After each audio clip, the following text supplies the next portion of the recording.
दोस्तों, ये बात सच है कि अगर एक देशभक्त के अंदर से उसके प्राण निकाल दिए जाएं, तब भी उसके अंदर की देशभक्ति जाती नहीं। शायद कुछ लोग इस बात पर यकीन न करें, लेकिन आज के इस वीडियो में हम आपको इस बात का यकीन करा देंगे। इसीलिए आपसे गुजारिश है कि इस वीडियो को अंत तक जरूर देखें। आज की ये वीडियो इसलिए स्पेशल है क्योंकि आज हम आपको एक ऐसे भारतीय सैनिक के बारे में बताने जा रहे हैं जो खुद तो मर गया, लेकिन सरहद पे उसकी आत्मा आज भी पहरा देती है। वैसे तो इस सैनिक की मृत्यु 1968 में ही हो गई थी, लेकिन ये आज भी इस सैनिक की आत्मा जो कि देशभक्ति से भरी हुई है, वो भारत और चीन बॉर्डर पर पहरा देती है।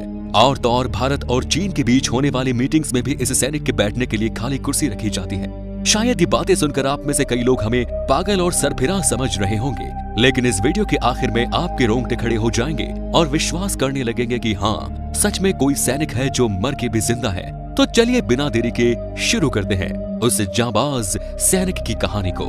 दोस्तों, भारत और चीन के बॉर्डर काफी ऊंचाई पे मौजूद हैं। जहां एक तरफ भारतीय सैनिकों को चीनी सैनिक से खतरा होता है, वहीं दूसरी तरफ हमारे सैनिकों को खून जमा देने वाली ठंड में भी सरहद पर खड़ा रहना पड़ता है।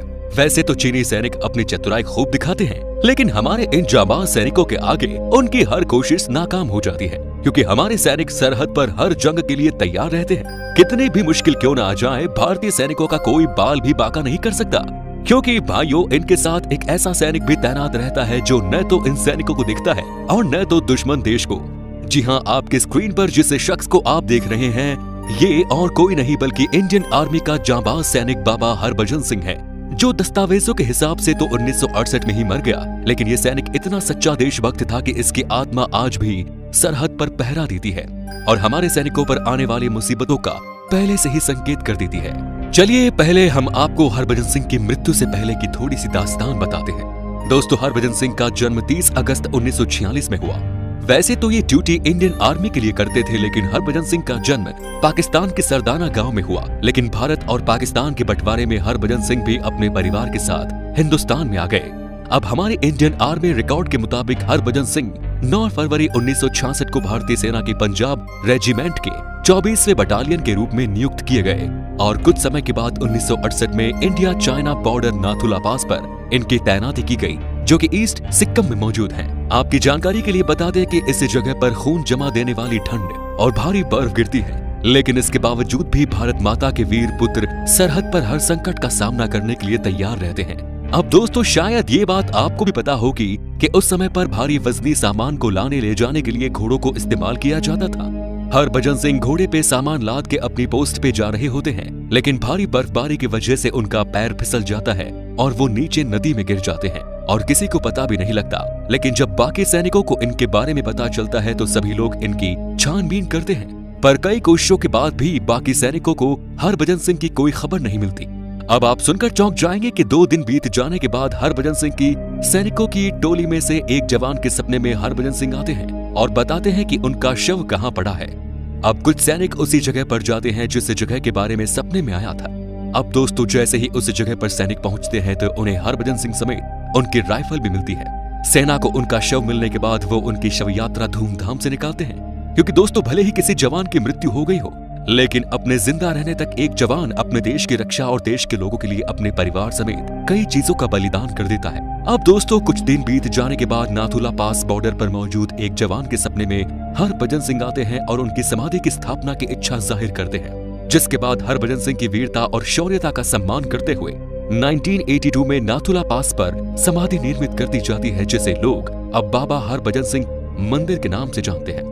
इसके अलावा दोस्तों, एक के बाद एक जवानों के सपने में बाबा हरभजन सिंह आते हैं और उनसे कहते हैं कि भले ही उन्होंने अपना शरीर छोड़ दिया, लेकिन उनकी आत्मा हमेशा ऑन ड्यूटी रहती है। जब इन जवानों के सपने में हरभजन सिंह आते तो सैनिकों के सपने वाली बातों पर कोई भी व्यक्ति यकीन नहीं करता था। यहाँ तक कि सेना के प्रमुख भी इन सपनों को सिर्फ एक वहम समझते रहे।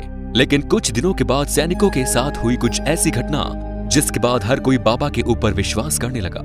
दरअसल एक बार 2 सैनिक अपनी पोस्ट पर तैनात थे, लेकिन कम कपाती ठंड की वजह से उनकी आंख लग गई, जिसके बाद उन 2 सैनिकों में से एक जवान को कोई थप्पड़ मारता है, जिसके बाद ये सैनिक होश में आकर अपनी ड्यूटी करने लगते हैं। इसके अलावा जब किसी जवान से कोई गलती होने वाली थी तो भी बाबा हरभजन सिंह सपने में आकर उसकी गलती बताकर उसको चेता। अब इन सब घटनाओं के घटित होने के बाद सभी सैनिक और सेना के प्रमुख बाबा पर विश्वास करने लगे और तो और सेना के प्रमुख ने ये भी बताया कि इन सपनों के बाद से हमारे जवानों का मनोबल भी काफी बढ़ गया था, क्योंकि सैनिक यही सोचते थे कि जब कोई जवान मरने के बाद भी अपनी ड्यूटी कर रहा है तो हम भी अपने देश के लिए, लोगों के लिए हर मुश्किल घड़ी के लिए खुद को तैयार करेंगे। सैनिकों को ये विश्वास हो गया था कि उनके बीच एक ऐसा इंसान भी मौजूद है जो हमें दिखता तो नहीं लेकिन हमारे लिए हमेशा सरहद पर तैनात रहता है। शायद आप सुनकर चौंक जाएंगे कि बाबा की वीरता की कहानी न केवल भारतीय जवानों की जुबान पर है बल्कि चीनी सैनिक भी उनसे जुड़ी कहानी बताते हैं। दरअसल एक बार चीनी सेना के प्रमुख ने भारतीय सेना के अधिकारी से इस बात की शिकायत की कि कोई भारतीय सैनिक हमारे इलाके में घोड़े से सवार होकर छानबीन करता रहता है। अब इस बात का पता लगाने के लिए अधिकारी ने कुछ जवानों को इस घटना का पता लगाने के आदेश दिए। अब दोस्तों, जब सैनिकों को चाइना बॉर्डर के पास घोड़े के पैर के निशान मिलते हैं तो वो हैरान हो जाते हैं और अपने प्रमुख को भी इस बात की सूचना देते हैं। अब इतनी तहकीकात करने के बाद ये मान लिया गया कि बाबा हरभजन सिंह की आत्मा हम सब के बीच है, इसलिए जांबाज हरभजन सिंह को लोग बाबा हरभजन सिंह कहकर बुलाने लगे। इसके अलावा जवानों ने नाथुला में मौजूद खाली बंकर में उनका मंदिर बना दिया और उस बंकर में उनके कपड़े, उनके जूतों के साथ ही सभी जरूरत की चीजों को रख दिया। उसी दिन के बाद से सेना ने बाबा हरभजन सिंह को प्रमुख जवान होने का दर्जा दिया। जो भी आदेश या नियम जवानों पे लागू होते थे वो उन पर भी होते थे। यहाँ तक कि बाबा की सैलरी और नाश्ते से लेकर उनका रात का खाना तक उनके लिए परोसा जाने लगा। इंडियन आर्मी ने बाबा हरभजन सिंह के बंकर का जिम्मा अपने ऊपर लिया और आप सुनकर हैरान हो जाएंगे कि जब भी रात का समय होता था बाबा के बंकर का दरवाजा बंद कर दिया जाता था, क्योंकि ये उनकी ड्यूटी का समय होता था। और आपको बता दें कि कई बार ऐसा भी हुआ है जब सुबह के दौरान सैनिकों को उनके जूतों में मिट्टी और बिस्तर बिखरा हुआ दिखता था। दोस्तों, इन्हीं सब बातों की वजह से हमें भी इन बातों पर विश्वास करना चाहिए कि सच में कोई ऐसा भारत का वीर था जो अपने देश के लिए मरने के बाद भी अपनी ड्यूटी करता था ताकि हम और आप अपने घरों में सुरक्षित रह सके। आपको ये तो पता ही होगा कि देश के जवानों को हर साल छुट्टी भी दी जाती है। ठीक इसी तरह बाबा हरभजन सिंह को भी इंडियन आर्मी छुट्टी पर उन्हें उनके घर भेजती थी। दरअसल बाबा के सब सामान सहित 3 जवानों को ट्रेन द्वारा उनके गांव कपूरथला भेजा जाता था। जी हाँ, बाबा के नाम की न सिर्फ सीट बुक होती थी बल्कि जब तक बाबा का स्टेशन नहीं आ जाता था उनकी सीट खाली ही रहती थी। 2 महीनों की छुट्टी पूरी होने के बाद 2 जवान फौजी जीप से उनके घर तक उनको लेने जाते। दोस्तों, बाबा हरभजन सिंह को छुट्टी देने के बाद सेना के सभी जवान सिक्किम वैली पर चौकन्ना रहा करते थे, क्योंकि उन्हें ये पता था कि इस समय बाबा छुट्टी पर हैं, इसलिए किसी भी तरह की चेतावनी बाबा नहीं दे पाएंगे। लेकिन दोस्तों, बाबा का सिक्किम से जाना और वापस आना एक धार्मिक आयोजन का रूप लेता जा रहा था जिसमें बड़ी संख्या में जनता इकट्ठी होती थी।